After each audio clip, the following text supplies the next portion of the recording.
Oke, mari kita bahas pembukaan. Kamu sudah duduk di papan catur. Kamu bermain sebagai putih. Kamu punya langkah pertama. Ini penting banget. Serius, ini keuntungan kecil, tapi dalam catur, kita ambil apapun yang bisa kita dapatkan. Pembukaan adalah babak pertama permainan, biasanya 10-15 langkah pertama. Disinilah kamu mengatur pasukanmu, menyusun rencanamu, dan pada dasarnya memberitahu lawanmu pertarungan seperti apa yang kamu inginkan. Pembukaan yang bagus itu seperti rencana yang bagus. Ini memberimu arah. Ini membantumu membuat keputusan cerdas saat keadaan menjadi kacau nanti. Tanpa itu, kamu hanya menggerakkan bidak-bidak berharap yang terbaik. Dan harapan teman-teman bukanlah strategi.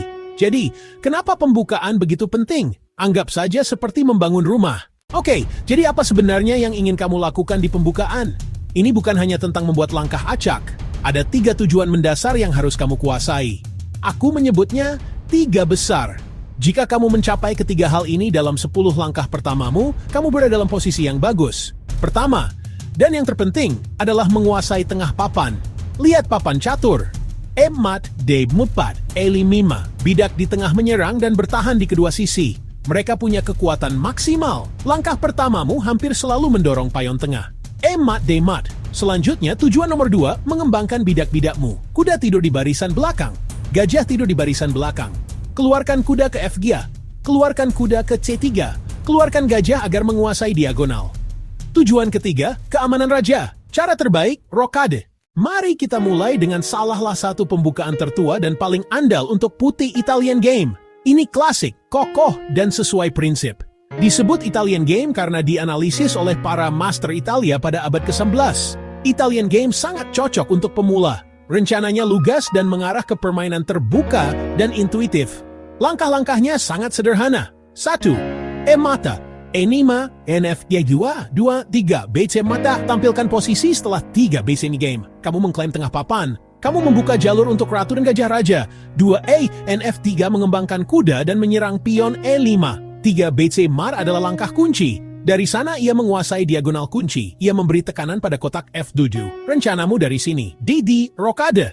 Mengembangkan bidak-bidak lain. Jika hitam bermain aneh setelah 3 BC Ma3, sepertiga BC Mima ati NF6, jangan panik. Ide-idenya tetap sama. Kuasai tengah kan? Rokade. Jika pembukaan payon raja terasa terlalu liar bagimu, izinkan aku memperkenalkanmu pada Queen's Gambit. Pembukaan ini adalah klasik sejati, dimainkan oleh setiap juara dunia dalam sejarah. Ia memiliki reputasi sebagai strategis dan canggih, tetapi ide-ide dasarnya sebenarnya sangat sederhana. Jangan biarkan kata gambit menipumu. Gambit pembukaan yang melibatkan pengorbanan payon untuk semacam keuntungan.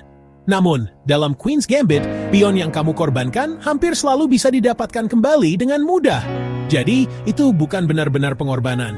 Queen's Gambit dimulai dengan langkah 1, D4. Ini adalah pembukaan pion ratu. Seperti E4, ia berjuang untuk tengah papan, tetapi seringkali mengarah pada permainan yang lebih tertutup, posisional. Lawanmu biasanya akan merespons dengan 1, D5. Sekarang datang langkah kuncinya, 2, C4. Ini adalah Queen's Gambit. Kamu menawarkan payon C-mu kepada hitam. Mengapa kamu melakukan ini?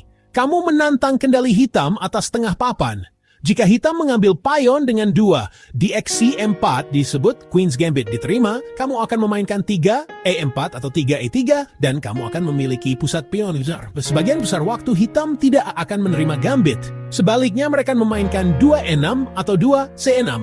Rencanamu, kuda ke C3, kuda ke F3, keluarkan gajah, dan siap kuasai jalur C dengan benteng. Sekarang kita sampai pada Ruy Lopez, juga dikenal sebagai Spanish Game.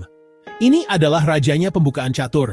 Ini dianggap oleh banyak orang sebagai pembukaan yang paling kompleks dan kaya secara strategis.